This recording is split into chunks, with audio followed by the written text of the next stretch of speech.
Installing the HP Print User Wellness Drapes. The HP Printer User Wellness Care Pack includes custom drapes that can be easily sanitized and disinfected. HP Flow model MFP devices can be upgraded with a disinfectable HP Flow keyboard. Follow your local or federal Centers for Disease Control recommendations for cleaning and disinfecting surfaces to reduce the transmission of viral pathogens. First, ensure that all printer surfaces are clean, including the ADF input tray, output bin, control panel cover, and control panel. Then, lower the control panel and raise the ADF.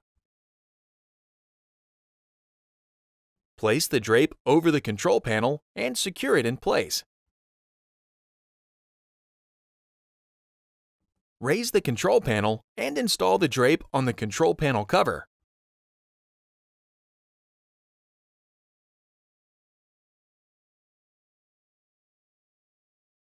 Lower the ADF and install the drape on the document feeder handle.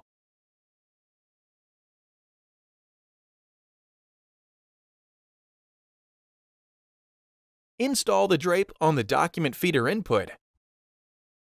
Then, secure the bottom of the drape to the underside of the document feeder input tray. Lastly, install the drape on the output bin and any other printer surfaces.